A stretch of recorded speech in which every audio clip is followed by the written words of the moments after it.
बच्चों एक बार मैं फिर से हाजिर हूँ आपके लिए DSR फॉर यू में इंपॉर्टेंट क्वेश्चन की श्रृंखला लेकर। पिछले वीडियो में मैंने पार्ट 1 दिया था, जो पार्ट 1 में मैंने अध्याय 4 तक के पूरे इंपॉर्टेंट बता दिए थे। अगर आपने वो वीडियो नहीं देखा है तो यहाँ ऊपर लिंक आ रही होगी, उस लिंक पर क्लिक करके आप वो वीडियो को देख सकते हैं। लिंक मिलेगी जो, उसे आप देख लें और आपको अध्याय 1 से अध्याय 4 तक के इंपॉर्टेंट क्वेश्चन मिल जाएंगे। अब इस वीडियो में हम पढ़ेंगे बच्चों अध्याय 5 से आगे के इंपॉर्टेंट क्वेश्चन। तो देखें अध्याय 5 जो है बच्चों, सबसे पहले तो आप लोग ये ब्लूप्रिंट देख लें। इस ब्लूप्रिंट में आपको मैं दिखा दूं, यहाँ देखें ब्लूप्रिंट जो है खनिज तथा ऊर्जा संसाधन। 8 नंबर दे दिए गए हैं इसको। एक आना है ऑब्जेक्टिव 1 नंबर का, 3 नंबर का एक प्रश्न और 4 नंबर का एक प्रश्न, जो कि मानचित्र से लिया जाएगा। अब ऑब्जेक्टिव बहुत कुछ है, बहुत कुछ पूछा जा सकता है, जैसे कि यहाँ पे आप देख लें चूने के पत्थर का सबसे अधिक उपयोग किस उद्योग में होता है, तो किसमें, सीमेंट बनाने के लिए चूने का उपयोग किया जाता है।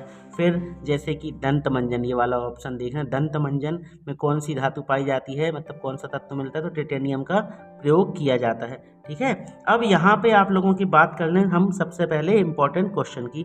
ठीक है, एक ही ऑब्जेक्टिव भी देख लेना, भारत का सबसे अधिक पेट्रोलियम उत्पादन कहाँ होता है, तो मुंबई में होता है। ठीक है, इस चीज़ को याद रखिएगा आप लोग। कोयला उत्पादन में भारत का कौन सा स्थान है, इसको भी आप याद कर लीजिएगा। प्रश्न देख लेते हैं इंपॉर्टेंट क्वेश्चन। पहला प्रश्न है जो खनिजों के संरक्षण की आवश्यकता क्यों है, खनिजों को बचाया क्यों जाना चाहिए। तो देखें इसमें क्या लिखा हुआ है, भूगर्भ में खनिजों की मात्रा सीमित और वितरण असमान रूप से है। ये खनिज मतलब कि भूगर्भ में खनिज बहुत कम मात्रा में पाए जाते हैं।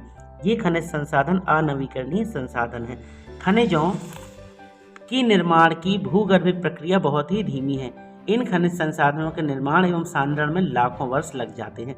आपको क्या लिख देना है कि भूगर्भ में या हमारी पृथ्वी में खनिजों का जो मात्रा है बहुत ही सीमित है और इनको बनने में लाखों वर्ष लग जाते हैं, और हम इन खनिजों का उपयोग बहुत शीघ्रता से कर रहे हैं। भावी पीढ़ी के लिए इन्हें सुरक्षित रखा जाना चाहिए। खनिजों का उपयोग नियोजित तरीके से किया जाना चाहिए।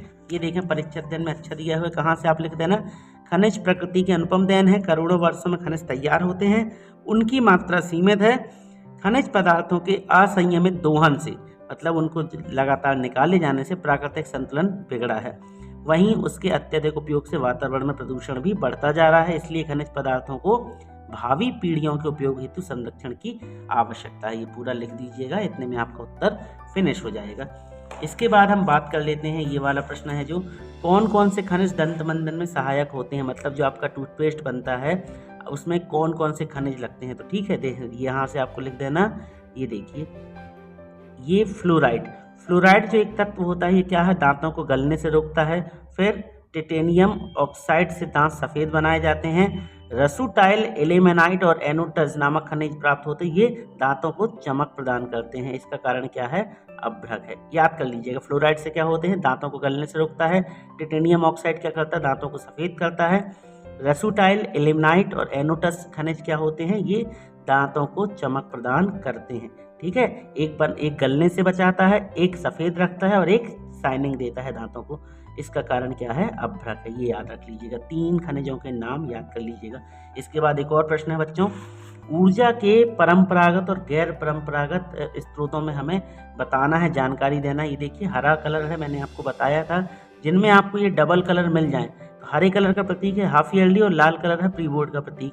मैंने निशान लगाए हुए हैं गाइड में। ये प्रश्न पूछा गया है बच्चों, इंपॉर्टेंट है, इसको तैयार कर लीजिएगा। अब इसका देखें परीक्षा अध्ययन में बहुत अच्छा दिया हुआ है।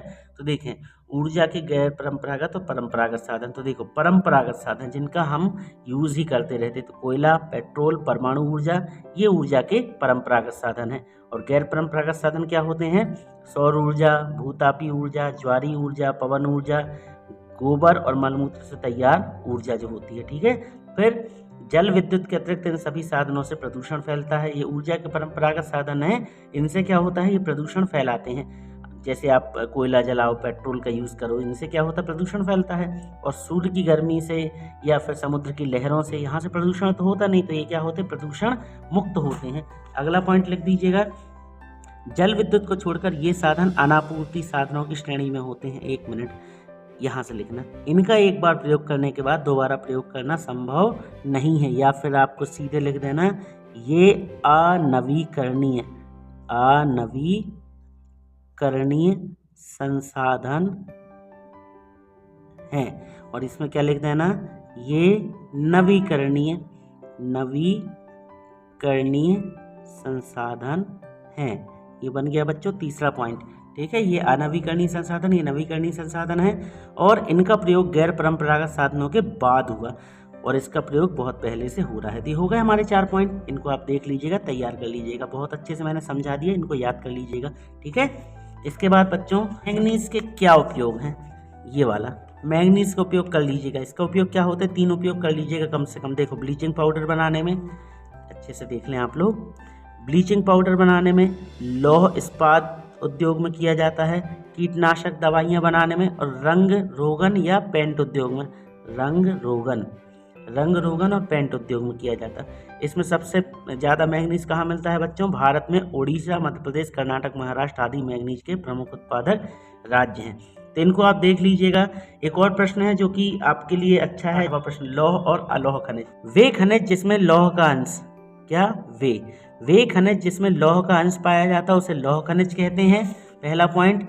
फिर लोहा, मैंगनीज, निकल और क्रोमाइट कुछ लौह खनिज के उदाहरण हैं, ये रवेदार चट्टानों में मिलते हैं। लौह खनिज हो गया। फिर अलौह खनिज क्या है, जिसमें लोहे के अंश नहीं पाए जाते, तांबा, सोना, सीसा, जस्ता इसके उदाहरण हैं और ये सभी प्रकार की चट्टानों में मिलते हैं। हो गए 3 पॉइंट आपके।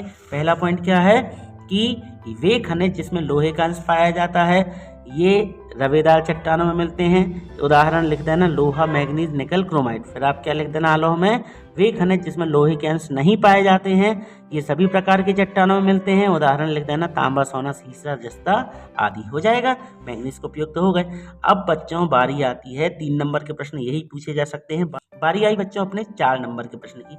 4 नंबर के प्रश्न में आप लोगों को जो मैप है बच्चों, इस मैप में कुछ इंपॉर्टेंट चीज़ें आपको याद रखनी है।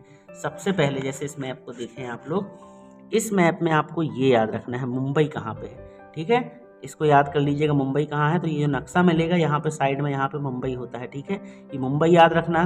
फिर इसके बाद पश्चिम बंगाल, तो देखो इस कोने पे मुंबई है, इस कोने में पश्चिम बंगाल है। अभी आपको पहले इतना बस देख लो, फिर मैं बता रहा हूँ। यहाँ नीचे अरब सागर है। देखो मैं एक के बाद एक नक्शे में आपको दिखा दे रहा हूँ। हल्दिया याद कर लीजिएगा, हल्दिया कहाँ पे है ये याद कर लीजिएगा।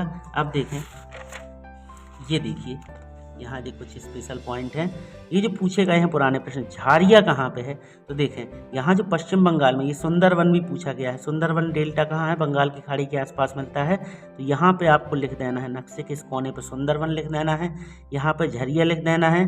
फिर एक पूछा था कपास उत्पादक राज्य। ठीक है, अब पूछा है मैं कर रहा हूँ, आप लोगों को दिखा दूँ। आप लोग क्या है कि सबूत देखना भी जरूरी है। ये देखिए, ये आया था झारिया कोयला क्षेत्र और ये देखिए सुंदरवन डेल्टा। इसलिए मैं आप लोगों को ये सर्वाधिक कपास उत्पादक राज्य जितना बता रहा हूँ बच्चों, सब काम की चीज़ें बता रहा हूँ, याद कर लीजिएगा। तो झारिया यहाँ पे है, ठीक है, सुंदरवन भी यहाँ पे है। चिल्का झील पूछी जा सकती है, बिल्कुल यहाँ पे सुंदरवन के नीचे बना दीजिएगा। अच्छा, कपास के मामले में जो महाराष्ट्र है सबसे बड़ा कपास उत्पादक राज्य है, तो यहाँ पे आपको लिख देना कोंटे में। ठीक है, तारापुर परमाणु संयंत्र कहाँ पे है, ये भी यहीं पे है, बिल्कुल कोंटे पे। अरब सागर कहाँ है, इस साइड है आपके अरब सागर। ठीक है, बंगाल की खाड़ी कहाँ है, इस हिस्से में है। हिंद महासागर क्या है, नीचे है। ठीक है, याद कर लीजिएगा। इसके बाद एक प्रश्न और पूछा गया था, कर्क रेखा क्या है, कर्क रेखा को बनाना। तो आपको यहाँ से बिल्कुल देखिए, ये कोंटे से यहाँ से इसको थोड़ी सी तिरछी बनाते हुए यहाँ से निकाल देना है। कुछ चीज़ें याद करनी है आपको, कहाँ से, इस कोंटे को पकड़ना है और यहाँ इस कोंटे को पकड़ना है। ऐसा कुछ बनानी लाइन कि जो इस कोंटे से इस कोंटे को टच करे, ये है बच्चों कर्क रेखा। ठीक है, यहाँ भी देखिए तारापुर के बारे में पूछा गया है। अब परीक्षा दिन में भी कुछ इंपॉर्टेंट चीज़ें हैं, वो भी मैं आपको दिखा दे रहा हूँ। ये पिछले पेपरों के अनुसार मैं बता दे रहा हूँ। ये अरब सागर तो आपको बता दिया। बेलाडीला, ये है बेलाडीला की खदानें मिलती हैं। अब ये कहाँ पे है, तो अरब सागर जहाँ आप बनाओगे उसकी थोड़ी सीट पे यहाँ पे आपको बना देना है, ये बेलाडीला हो जाएगा। ठीक है, फिर इसके बाद ये देखिए, ये आपके प्री बोर्ड में आया था, सिंगरौली कहाँ है, तो ये देखिए मध्य प्रदेश में है, बीचों बीच ये सिंगरौली बनेगी। झारिया ये है। अच्छा, जहाँ ये पश्चिम बंगाल था यहीं पे ये रानीगंज भी है, याद रखिएगा रानीगंज। ठीक है, और सिंगरौली झारिया के बीच में है बोकारो स्टील प्लांट। अब देखो बच्चों, ये तो आपको याद करना पड़ेगा, जितना मैं आपको समझा सकता हूँ मैं ये बता रहा हूँ कि इतने पॉइंट आपको याद कर लेने हैं अच्छे से। इस प्रश्न में देखें आप लोग, यहाँ पे भी तारापुर परमाणु संयंत्र, अरब सागर, कलपक्कम एक और आया था। कलपक्कम कहाँ है, तो ये कलपक्कम यहाँ है नीचे साइड में। ठीक है, और सिंगरौली ये है। फिर ये आपको बता ही दिया, कोलकाता ये है। तो आप लोग देख लीजिएगा, जो जो पूछे जा सकते हैं वो मैंने आप लोगों को यहाँ पे बता दिए। कुछ चीज़ें याद कर लीजिएगा, वो मैंने आप लोगों को समझा दिए। तो बच्चों यहाँ ये 5 अध्याय हमारा फिनिश हो गया। बात करते हैं हम अपने 6वें अध्याय की। अब 6वां अध्याय जो है, यहाँ से इसका ब्लूप्रिंट में देखें आप लोग, एक प्रश्न आना है 3 नंबर का, ठीक है, और एक आना है ऑब्जेक्टिव। तो 3 नंबर के जो प्रश्न हैं, ऑब्जेक्टिव देखें कौन सा है, जैसे ये भारत में कौन सा राज्य सूती वस्त्र उद्योग के लिए सबसे ज़्यादा प्रसिद्ध है? तो कौन सा है? गुजरात। गुजरात में कपड़ों का उत्पादन सबसे ज़्यादा होता है। जितने भी हैं ऑब्जेक्टिव, इन सबको आप लोगों को पढ़ लेना है। ऑब्जेक्टिव में रिस्क नहीं लेना, ना कोई इंपॉर्टेंट वाली बात, सब पढ़ना पड़ेगा। बात कर लेते हैं प्रश्नोत्तरों की। देखें, स्वामित्व के आधार पर उद्योगों का वर्गीकरण कितने भागों में किया गया है? तो ये है सार्वजनिक क्षेत्र के उद्योग, निजी क्षेत्र के उद्योग, संयुक्त उद्योग और सहकारी उद्योग, ठीक है। सार्वजनिक क्षेत्र के उद्योग क्या होते हैं? जिसका उपयोग सार्वजनिक लोग करते हैं, मतलब कि बहुत सारे लोग करते हैं, जैसे कि भारतीय रेल। अब भारतीय रेल तो है किसकी? सरकार की, मगर उसमें नौकरी पा रहे हैं ना बहुत सारे लोग, सभी लोग उपयोग कर रहे हैं, वो कहलाते हैं, ठीक है। क्या? वे उद्योग जिनका स्वामित्व राज्य या केंद्र सरकार के किसी संगठन के पास होता है। क्या? राज्य या केंद्र सरकार के किसी संगठन के पास होता है, सार्वजनिक उद्योग कहलाते हैं। उदाहरण रेल, लोहा इस्पात आदि। फिर निजी क्षेत्र के उद्योग, निजी मतलब खुद की पर्सनल प्रॉपर्टी। तो वे उद्योग जिनका स्वामित्व एक व्यक्ति या कुछ व्यक्ति अथवा किसी फर्म या किसी कंपनी के पास में होता है। याद रखना, किसका? जिसका स्वामित्व, निजी मतलब खुद का यार बच्चों, पर्सनल।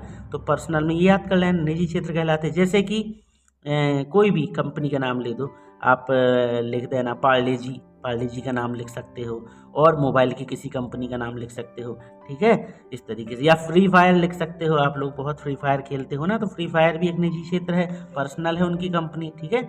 अब बारी आई संयुक्त उद्योग। संयुक्त उद्योग क्या होते हैं बच्चों? अब देखो, पहला था क्या? सार्वजनिक उद्योग, ये रहा सार्वजनिक उद्योग। दूसरा क्या था? निजी उद्योग। अब जब दोनों मिलके ये काम करें तो वो कहलाता संयुक्त उद्योग।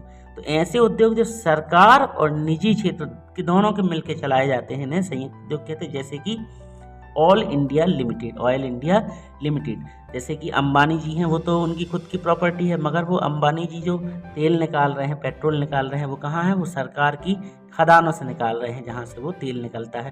तेल की भी खदानें होती हैं, तेल के कुएं होते हैं, ठीक है ना। पानी के अंदर जो खदानें होती हैं, मतलब कुआं रूपी, वहाँ से तेल निकलता है, आपको मालूम होना चाहिए। तो वो तेल किसकी प्रॉपर्टी है? वो जमीन किसकी है? सरकार की। निकाल कौन रहा है? एक व्यक्ति, पर्सनल व्यक्ति, और वो कमाई करके सरकार को भी दे रहा, खुद भी रख रहा है। तो वही चीज़, ये होते संयुक्त उद्योग। और चौथा है बच्चों सहकारी उद्योग। सहकारी उद्योग क्या होता है? जैसे जो बीड़ी बनाने वाले लोग हैं, ठीक है, उनकी बात कर रहे हैं, या जो कच्चा माल सप्लाई करते हैं। जैसे कई लोग घरों में पापड़ बना करके बेचते हैं, और जो बीड़ी बनाने वाले हैं और अगरबत्ती बनाने वाले, ये लोग, ये क्या होते हैं? वे उद्योग जिनका स्वामित्व कच्चे माल की पूर्ति करने वाले उत्पादकों, श्रमिकों या दोनों के हाथ में होता है।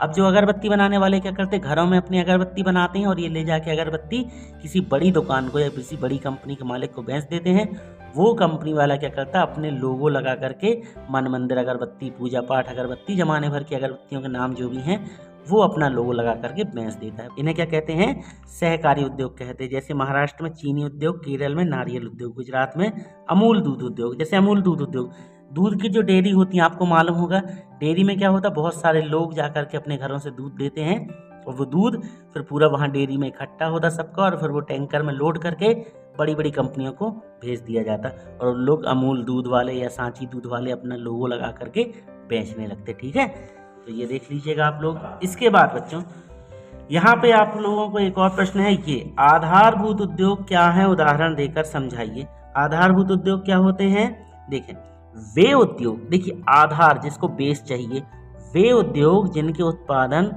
या कच्चे माल पर दूसरे उद्योग निर्भर होते हैं। कैसे? अभी मैंने बताया ना अगरबत्ती वाला सिस्टम। अगर ये दूध की डेयरी वाले, अमूल कंपनी बंद हो जाएगी अगर गुजरात के लोग अपना दूध देना बंद कर देंगे उस कंपनी को, ठीक है ना। तो उसी तरीके से, तो वे उद्योग जिनका उत्पादन, जिनकी दम किस पे रहती है? कच्चे माल पर, दूसरे उद्योग निर्भर होते हैं, ठीक है ना। वे उद्योग जिनके उत्पादन या कच्चे माल पर दूसरे उद्योग निर्भर होते हैं, आधारभूत उद्योग कहलाते हैं। ये अन्य उद्योगों के आधार होते हैं। इसके उत्पादन अन्य उद्योगों के निर्माण तथा संचालन के काम आते हैं। ठीक है। तो आधारभूत उद्योग वाले कौन कहला गए बच्चों? वो लोग जो अपने घर से दूध ले जा करके या अगरबत्ती बना करके कंपनी को दे रहे हैं। अगर वो कंपनी को वो लोग ना दें तो कंपनी बंद हो जाएगी। तो वो जो लोग जो अगरबत्ती बना करके सप्लाई करते वही आधारभूत उद्योग के मालिक कहलाएंगे, ठीक है।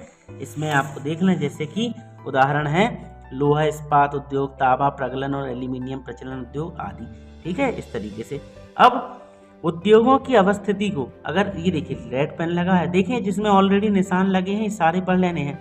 उद्योगों की अवस्थिति को प्रभावित करने वाले 3 कारक। उद्योगों की अवस्थिति को प्रभावित करने वाले 3 कारक क्या हैं? कौन कौन सी चीज़ हैं जिससे फैक्ट्रियाँ प्रभावित हो सकती हैं? पहला देखें, कच्चे माल की प्राप्ति। अब जब कोई अगरबत्ती बना के देगा ही नहीं, या दूध सप्लाई ही नहीं करेगा, या फिर कपास नहीं बेचा, किसी किसान ने कपास ही नहीं पहुंचाया, बना लो कपड़ा, काय से बनाओगे आप। फिर शक्ति के साधन, फैक्ट्रियों के लिए मशीनें भी चाहिए। और तीसरा है उपयुक्त जलवायु। उपयुक्त जलवायु कैसी? मतलब कि जलवायु भी बहुत मैटर करती है बच्चों। आपका जो मौसम रहता है, क्लाइमेट, उस पर भी बहुत ज़्यादा इफेक्ट हो जाता है, ठीक है ना। अब बाय द वे देखिए, मैं बार बार, जैसे मान लो पापड़ का व्यवसाय है, अब मान लो बहुत ज़्यादा बरसात हो रही है और जहाँ पे पापड़ सूखने में बहुत दिक्कत हो रही है, तो उससे क्या होगा? पापड़ तो बन गए मगर वो सूख ही नहीं पा रहे, तो क्या होगा? उनको बेचने में भी प्रॉब्लम जाएगी। तो जलवायु याद रखना, कच्चे माल की प्राप्ति, शक्ति के साधन और जलवायु, ठीक है। इसके अलावा एक और प्रश्न था, ये पूछा गया था प्री बोर्ड में, औद्योगिक अवस्थिति को प्रभावित करने वाले 3 कारक। तो पहला है श्रम, मजदूर। आप फैक्ट्रियों में मजदूर ना होंगे तो चला लो फैक्ट्री। आप मशीन से काम कर रहे हैं तो मशीन को भी तो चलाने वाला कोई चाहिए। फिर बाजार, अब मशीन भी है, फैक्ट्री भी है, सब कुछ है, बन भी गया सामान, अब बाजार ही नहीं है, बेच लो, कहाँ बेचोगे? मार्केट ही नहीं है। आप किसी जंगल में फैक्ट्री खोल के बैठे हो बीच जंगल में, बेच लो पेड़ पौधों को, जानवरों को, किसको बेचोगे? ठीक है, तो बाजार चाहिए। और तीसरा चाहिए परिवहन एवं संचार की सुविधाएं। अब पता चला 20 समुद्र में तुमने फैक्ट्री डाली है, बाय द वे बात कर रहे हैं, अब समुद्र से तुम्हें मेन रोड तक या ज़मीन तक आने के लिए नाव चाहिए, मतलब सामान बेचने के लिए आप लोगों को परिवहन चाहिए ना बच्चों। जैसे कि कोई भी चीज़ है, आज हम फ्लिपकार्ट की बात करें, अमेजॉन की बात करें, कोई भी कंपनी है, इनको रोड चाहिए, बाय रोड। आप देखना कई जगह डिलीवरी नहीं दे पाते अपने सामान की। क्यों नहीं दे पाते? क्योंकि वहाँ अच्छी सड़क नहीं होती है, इसलिए वो वहाँ तक माल पहुँचाने में सक्षम नहीं होते। ये 3 चीज़ें, क्या? श्रम, बाजार और परिवहन एवं संचार की सुविधाएं, ये कर लीजिएगा। 7वां प्रश्न है सार्वजनिक उद्योगों एवं निजी उद्योगों में 3 अंतर। तो देखो, अभी मैंने बताया था सार्वजनिक क्या होते हैं, जिसका उपयोग सभी लोग करते हैं, जैसे कि सरकार की प्रॉपर्टी। सार्वजनिक उद्योगों का स्वामित्व सरकार या किसी संगठन के पास होता है, ठीक है। और निजी उद्योगों का स्वामित्व व्यक्ति विशेष या कुछ व्यक्ति और कंपनियों के पास होता है। सार्वजनिक उद्योग क्या होते हैं? इसके उत्पादन पर और व्यापार पर सरकार का नियंत्रण होता है, सरकार के हाथों हाथ होता है कि सरकार को क्या करना और क्या नहीं करना। फिर निजी उद्योग क्या होता है? उसका व्यापार, सब कुछ का अधिकार किसके पास होता है? व्यक्ति। देखिए यहाँ पे आप लिख रहे हैं ना, इसमें उत्पादन व्यापार पर सरकार का, और यहाँ पे क्या लिखना है ना, व्यक्ति विशेष का, ठीक है। एक ही पूरी लाइन लिखनी है, पर यहाँ लिखना है सरकार, यहाँ लिखना है ना व्यक्ति विशेष का। फिर इसमें बड़े पैमाने के उद्योग, इसमें बड़े पैमाने, अब बड़ी कंपनी है ना रेलगाड़ी, भारत में जो ट्रेन चल रही है छोटी मोटी हस्ती है क्या? हर जगह इतनी सारी ट्रेन चल रही हैं, उसका संचालन। अब मान लो आप एक फैक्ट्री खोल के बैठ जाओ, कितनी फैक्ट्रियां डालोगे पूरी इंडिया में, कहाँ कहाँ बनाओगे? पर रेल पूरे में अवेलेबल है, ठीक है। तो वही चीज़, इनमें बड़े पैमाने के उद्योग या आधारभूत उद्योग आते, जैसे ONGC और सेल, ठीक है, ये आ गए। अब इसमें छोटे बड़े सभी प्रकार के उद्योग आते हैं, जैसे टाटा आयरन एंड स्टील, बाटा सू आदि, ठीक है। ये 3 पॉइंट आपके तैयार। तो बच्चों यहाँ पे ये हो गए। परीक्षा अध्ययन में भी देख लेते हैं तो आधारभूत उद्योग क्या है, मैंने अभी आपको समझा दिया, ठीक है। इसके आप लोग फिर औद्योगिक अवस्थिति को प्रभावित करने वाले मानवीय कारक, औद्योगिक अवस्थित करने वाले 3 भौतिक कारक, ये कर लीजिएगा। फिर इसके बाद उत्तर मैंने आपको समझा दिए हैं। फिर ये है, देखो सार्वजनिक उद्योग और निजी उद्योग में अंतर, ये है, इसको आप तैयार कर लीजिएगा, इसको भी, ठीक है। ये वाला प्रश्न सार्वजनिक और निजी उद्योग, बस परीक्षा अध्ययन में इतना ही पर्याप्त है। वस्त्र उद्योग और लोहा इस्पात उद्योग है, इसकी ज़रूरत नहीं है। और यहाँ पे और कोई देख लें, ये कर लेना। हालांकि जल प्रदूषण को कैसे नियंत्रित किया जा सकता है, जल प्रदूषण को कैसे नियंत्रित किया जा सकता है कि जल के उपचार की व्यवस्था, जैसे कारखानों से निकलने वाला गंदा पानी कहाँ बहा दिया जाता है? नदियों में। तो अगर उसको कारखाने के अंदर ही ऐसी कुछ व्यवस्था की जाए, फिल्टर लगा के साफ कर लिया जाए, इस तरीके से जल को प्रदूषित बचा सकते हैं। रासायनिक उद्योग, ये क्या होते हैं? हमेशा इनसे ही निकलने वाली गंदगी नदियों को प्रदूषित करती। तो इनका जो है, इनको ना नदियों से दूर बनाना चाहिए। इनकी जो फैक्ट्रियां हैं नदी से दूर बनानी चाहिए। फिर सड़क के किनारे तथा कारखानों के निकट खाली स्थानों पर वृक्ष लगाने चाहिए, इससे भी हो जाता है। ऐसे कुछ पॉइंट हैं, आप लोग इनको देख लीजिएगा। अब यहाँ पे ये आपका जो शुरुआत वाला चैप्टर था, जिसे हम कहते हैं हमारा भूगोल, ये हमारा आपका फिनिश हो गया इस वीडियो के माध्यम से। अगला वीडियो से अब हम शुरू कर देंगे अर्थशास्त्र। अगला वीडियो जो होगा बच्चों अर्थशास्त्र का, उसमें पूरा अर्थशास्त्र में फिनिश कर दूंगा। तब तक आप लोग इतनी तैयारी कर लें। मिलते हैं अगले वीडियो में, तब तक पढ़ते रहिए, बढ़ते रहिए। Good bye.